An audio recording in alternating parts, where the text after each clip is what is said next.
Film Mirzapur में एक scene है जहां पर मुन्ना भैया से उनकी मैडम पूछती हैं कि अरे अपनी ही रैली में आप अपने लिए नारे काहे लगवा रहे हैं, और फिर मुन्ना भैया जवाब देते हैं लगवा नहीं रहे, लग रहे, जलवा है हमारा यहां। हाँ, वही जलवा जो नेपाल के अंदर नेपाल क्रिकेट टीम का है। एक ऐसे दौर में जब लोग कह रहे हैं कि ओडीआई क्रिकेट जो है वो मर गया है, खत्म हो गया है, लोग देखने में दिलचस्पी नहीं लेते, मीनिंगलेस है, ओडीआई कौन देखने जाता है, वहां नेपाल क्रिकेट की टीम और नेपाल क्रिकेट के फैंस जो है जलवा अपना दिखा रहे हैं। और जलवा भी ऐसा वैसा नहीं है, जबरदस्त है।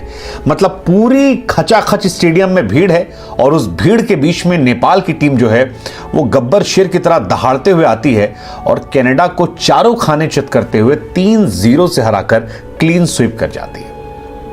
अब अगर 3-0 से हराया है तो गुरु हमको भी तो कहना पड़ेगा ना कि जलवा है यहां पर इनका। वैसे जलवा है, नेपाल क्रिकेट अपने स्टाइल में अब खेलना शुरू कर चुकी है और जिस तरह से वो खेल रहे हैं वो वाकई में कमाल है यार। मतलब 232 रन कनाडा की टीम बनाती है और उसके बाद नेपाल जब बल्लेबाजी करने आती है तो केवल 1 विकेट खोकर इस मैच को अपने नाम कर जाते हैं। कमाल की बल्लेबाजी, दो बल्लेबाजों ने शतक लगाए जिसमें भीम और अनिल थे, और अनिल को उनके इस प्रदर्शन के लिए मैन ऑफ द मैच का खिताब दिया गया। उनके जो कप्तान है रोहित, उनकी पूरे सीरीज में चले हुए बल्ले की वजह से उन्हें मैन ऑफ द सीरीज का खिताब मिला। और नेपाल का 3 मैचों की सीरीज में अगर आप 3 के तीनों हरा देते हैं तो बाबू आपकी तारीफ तो बनती है, और वही तारीफ नेपाल क्रिकेट इन दिनों अपनी करवा रही है। पहला मैच भी जबरदस्त खेला, सेकेंड मैच भी जबरदस्त खेला, और थर्ड में तो बिल्कुल ऐसा लगा कि घुटने चढ़कर हाथ मोड़कर पीठ पे मुक्का मार के कनाडा पीट दिया, जबरदस्त। रोहित जो है उन्हें प्लेयर ऑफ द सीरीज का खिताब मिला है। मैच में मैन ऑफ द मैच का खिताब जो है वो अनिल को मिला है, और बेस्ट डिलीवरी का खिताब जो है वो हेमंत धामी साहब को मिला है। कुल मिलाकर जबरदस्त भीड़ थी, जबरदस्त माहौल था, और अनिल जिन्होंने पिछले मैच में भी जबरदस्त बल्लेबाजी की थी, आपको बताया था हमने कि 20 बॉल में 50 रन ठोक दिए गए थे, उन्होंने इस मैच में भी कमाल किया। 124 गेंद पर 112 रन की पारी खेली, 2 छक्का 12 चौका, और होम क्राउड के सामने अपना जलवा जो है वो जलाल कर दिया। अब नेपाल के साथ बार बार हम कह रहे हैं कि नेपाल की क्राउड बड़ी इंथुजियास्टिक है, और जब ऐसी परफॉर्मेंस वहां होती है होम क्राउड के सामने तो जो लड़के लपाड़े बैठे होंगे ग्राउंड में उनको हीरो नजर आता है। क्योंकि 1983 में जब इंडिया भी वर्ल्ड कप खेलने गई थी तब इंडिया से कोई बहुत हाई एक्सपेक्टेशन नहीं थी, लेकिन एक वर्ल्ड कप इंडिया ने जीता, और उसके बाद हम सब ने देखा कि किस तरह से इंडियन का क्रिकेट स्ट्रक्चर जो है वो पागलपन में गया, इंडिया के किस तरह से लड़के जो थे वो पागलपन में गए।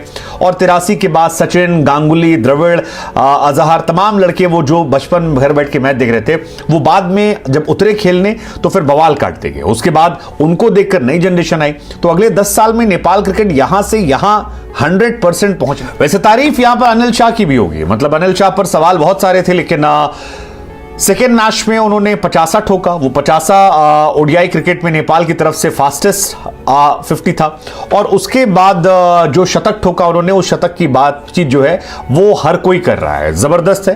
अब बहुत सारे हेडक जो है वो देखने को मिलेंगे, क्योंकि नेपाल ने इस सीरीज में बहुत सारे अपने प्लेयर्स को रेस्ट दिया था, बहुत सारे प्लेयर्स जो थे उनके नहीं खेले थे, लेकिन अब बहुत सारे नए प्लेयर्स आ रहे हैं, और उन नए प्लेयर्स के आने पर जब कंपटीशन बढ़ेगा तब जबरदस्त होगा। हालांकि कहानी हम आपको और बता दें कि जानकारी जो हमको दी गई वो ये कि नेपाल ने इस ग्राउंड पर लगातार 14वीं जीत जो है 15वीं जीत जो है वो दर्ज कर ली है। 15 जीत यार अगर आप एक ग्राउंड पर करते हैं तो फिर आपका जलवा जो है वो जबरदस्त है, और दो बल्लेबाजों का शतक जो है वो भी जबरदस्त है। खासतौर पर अनिल, बार बार मैं कह रहा हूं, पिछले मैच में 50 रन ठोकना, इस मैच में शतक ठोक देना और अच्छी बल्लेबाजी करना, ये नहीं कि मतलब अगड़ू बगड़ू चगड़ू। हालांकि गेंदबाजी जो नेपाल की है वो भी जबरदस्त थी। हेमंत धामी जिन्हें बेस्ट बॉल का अवार्ड मिला, उन्होंने भी 8 ओवर में 49 रन देकर 3 विकेट निकाले थे। बाकी भी जो गेंदबाज थे जिसमें कुशल मल्ला थे, एक जबरदस्त प्लेयर है, इंटरनेशनली भी कुशल ने अपना जलवा जो है बिखेरा है। उन्होंने इस मैच में अच्छी गेंदबाजी की, 10 ओवर 1 मिनट 38 रन 2 विकेट। और बाकी भी जो गेंदबाज चाहे आकाश हो या ललित हो, सबका ठीक ठाक परफॉर्मेंस जो है वो इस मैच। लेकिन जैसा कि हमने आपको पिछले मैच में बताया था कि नेपाल के बहुत सारे प्लेयर मिसिंग थे, जैसे करण, दीपेंद्र, भुरतल, गुलशन, ललित, आरिफ, कई सारे खिलाड़ी ऐसे थे जिन्हें नेपाल ने रेस्ट दे रखा था पिछले मैचेस में, और उनके बावजूद अगर आप एक जबरदस्त मैच खेलते हैं और आप जबरदस्त सीरीज जीतते हैं और आप 3-0 से हराते हैं तो फिर आपकी टीम की तारीफ होनी चाहिए। ये वो नेपाल है जिसने पाकिस्तान को भी परेशान किया था, जिसने इंडिया को भी परेशान किया था, और